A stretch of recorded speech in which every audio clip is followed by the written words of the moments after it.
मिर्ज़ा साहब,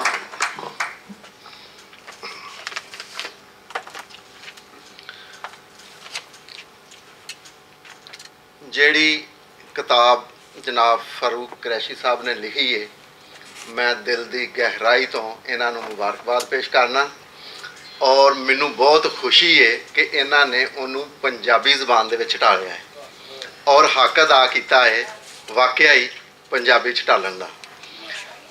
मसवदा मेरे को पहुँचा तो मैं कुछ थोड़ा जिहा उहदे ते लिखिया, यह हुण मैं तुहाडे सामने पेश करन लगा। वो इस तरह है कि जनाब फारूक कुरैशी होरां दे नाल मेरी याद अल्लाह 20 वरियां तो भी वध है। मेरी जान पछाण इन्हां दे नाल मुशायरियां विच ही होई सी। ये अपना उर्दू ते पंजाबी कलाम अपने खास अंदाज विच सुना के ते बहुत दाद वसूल करते हैं। 2004 विच गुलस्ताने गाजी कलंदर रहमतुल्लाह अलैह इन्हां दी पहली किताब छपी ते लंदन दे विच उसकी घुंड चकाई बड़ी धूमधाम दे नाल हुई। उस किताब नूं पढ़न दे बाद कुरैशी साहब दा असली रूप होर भी निखर के मेरे सामने आया। माशाअल्लाह। पीरा शाह गाजी रहमतुल्लाह अलैह ते मियाँ मुहम्मद बख्श रहमतुल्लाह होरां दे नाल इन्हां दी मुहब्बत ते अकीदत जनून दी हद तिकर है।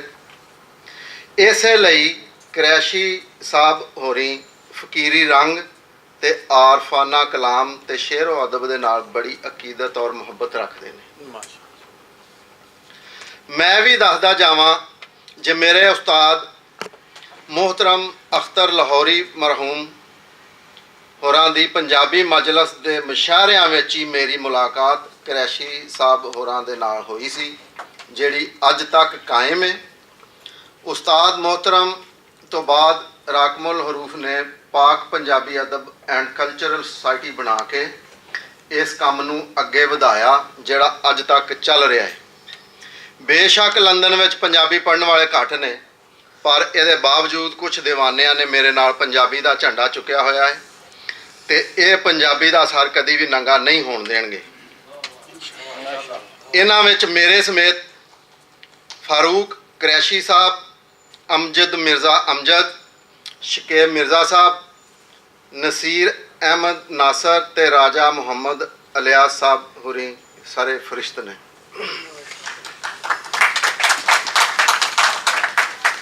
प्रोफैसर मुहम्मद शरीफ बका साहब जेड़े कदावर इलमी ते अदबी शख्सियत ने, इन्हां ने कुरैशी साहब विच पंजाबी हवाले नाल छुपे हुए गुणां नूं पछाण लिया ते इन्हां नूं अलामा इकबाल रहमतुल्लाह अलैह दे कलाम नूं पंजाबी विच मंजूम करन लई हलाशेरी दित्ती।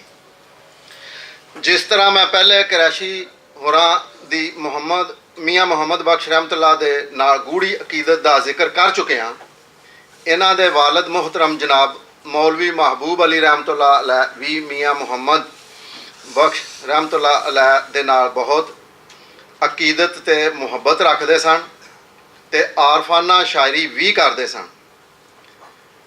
मियाँ साहब दे कलाम सैफुल मलूक दे नाल फारूक कुरैशी होरां दी निक्किया होण दी डूंगी मुहब्बत ते अकीदत सी, इसलिए कि इन्हां ने अपनी अख ही मियाँ साहब की फिक्र वाली फिजा विच खोली ते इहदा गहरा असर भी लिया।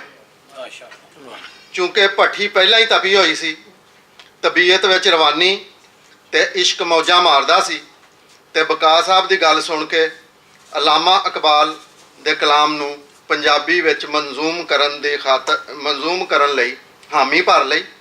हालांकि ये काम सौखा नहीं सी, पर जिहदी यारी उच्चे लोकां नाल होवे उन्हां नूं किसे शै दी परवाह नहीं हुंदी। कुरैशी होरां ने ममोला ते शबाज दे नां दी किताब विच अलामा इकबाल दा शोहरा आफा कलाम शिकवा जवाब शिकवा, साकीनामा ते कुछ गज़लां आसान निरोल पंजाबी ज़बान विच ढाल दित्तियां, जिस विच क्लासिकी अंदाज, काफिया रदीफ दा उमदा इस्तेमाल, अखरां दा चुनाव, ਵਜ਼ਨ ਵਿੱਚ ਕੰਟਰੋਲ, ਸ਼ੇਰਾਂ ਵਿੱਚ ਰਵਾਨੀ ਕੁਰੈਸ਼ੀ ਸਾਹਿਬ ਹੋਰਾਂ ਦੀ ਫਨੀ ਮੁਹਾਰਤ ਦਾ ਖੁੱਲ੍ਹਾ ਸਬੂਤ ਹੈ। ਜੇ ਵਾਕਿਆ ਹੀ ਇਹਨਾਂ ਦੇ ਉੱਤੇ ਮੀਆਂ ਸਾਹਿਬ ਦਾ ਫੈਜ਼ ਤੇ ਇਹਨਾਂ ਦੇ ਵਾਲਿਦ ਮੁਹਤਰਮ ਮੌਲਵੀ ਮਹਿਬੂਬ ਅਲੀ ਰਹਿਮਤੁल्लाह अलैह ਦਾ ਹੱਥ ਹੈ। ਕੁਰੈਸ਼ੀ ਸਾਹਿਬ ਹੋਰਾਂ ਦਾ ਇਹ ਸ਼ੇਰ ਇਸ ਗੱਲ ਦੀ ਤਾਇਦ ਕਰਦਾ ਹੈ। ਫੈਜ਼ ਹਮੇਸ਼ਾ ਜਾਰੀ ਰਹਿੰਦਾ ਕਾਮਲ ਮਰਦ ਵਲੀ ਦਾ, ਸਾਇਆ ਮੇਰੇ ਸਰ ਦੇ ਉੱਤੇ ਰਹੇ ਮਹਿਬੂਬ ਅਲੀ ਦਾ। ਮੈਂ ਜਦੋਂ ਵੀ ਕਿਤਾਬ ਮਮੋਲਾ ਤੇ ਸ਼ਬਾਜ਼ ਦੇ ਮਸਬਦੇ ਨੂੰ ਪੜ੍ਹਿਆ ਤੇ ਹਰ ਵਰਕੇ ਨੂੰ ਪੜ੍ਹਦਿਆਂ ਮੈਨੂੰ ਮੁਹੰਮਦ ਬਖਸ਼ ਰਹਿਮਤੁल्लाह अलैह ਦੀ ਖੁਸ਼ਬੂ ਵੀ ਮਹਿਸੂਸ ਹੋਈ। ਆਖਰ ਵਿੱਚ ਮੈਂ ਇਹੋ ਹੀ ਕਹਾਂਗਾ, ਜੇ ਕੁਰੈਸ਼ੀ ਸਾਹਿਬ ਹੋਰਾਂ ਨੇ ਅਲਾਮਾ ਇਕਬਾਲ ਰਹਿਮਤੁल्लाह अलैह ਦੇ ਕਲਾਮ ਨੂੰ ਪੰਜਾਬੀ ਜ਼ਬਾਨ ਵਿੱਚ ਮਨਜ਼ੂਮ ਕਰਕੇ ਲੋਕਾਂ ਤੱਕ ਪੰਜਾਬੀ ਵਿੱਚ ਪਹੁੰਚਾਉਣ ਦਾ ਹੱਕ ਅਦਾ ਕਰ ਦਿੱਤਾ ਹੈ। ਇਸ ਨੇਕ ਕੰਮ ਨੂੰ ਕਰਨ ਉੱਤੇ ਮੈਂ ਫਾਰੂਕ ਕੁਰੈਸ਼ੀ ਸਾਹਿਬ ਹੋਰਾਂ ਨੂੰ ਦਿਲੀ ਮੁਬਾਰਕਬਾਦ ਪੇਸ਼ ਕਰਨਾ ਵਾਂ ਤੇ ਇਹਨਾਂ ਦੇ ਲਈ ਦੁਆ ਗੋ ਹਾਂ ਜੇ ਅੱਲਾਹ ਪਾਕ ਇਹਨਾਂ ਦੇ ਫਨ ਵਿੱਚ ਹੋਰ ਵਾਧਾ ਕਰੇ ਤੇ ਇਸ ਕਿਤਾਬ ਨੂੰ ਪੰਜਾਬੀ ਅਦਬ ਵਿੱਚ ਆਲਾ ਮੁਕਾਮ ਹਾਸਲ ਹੋਵੇ। ਆਮੀਨ।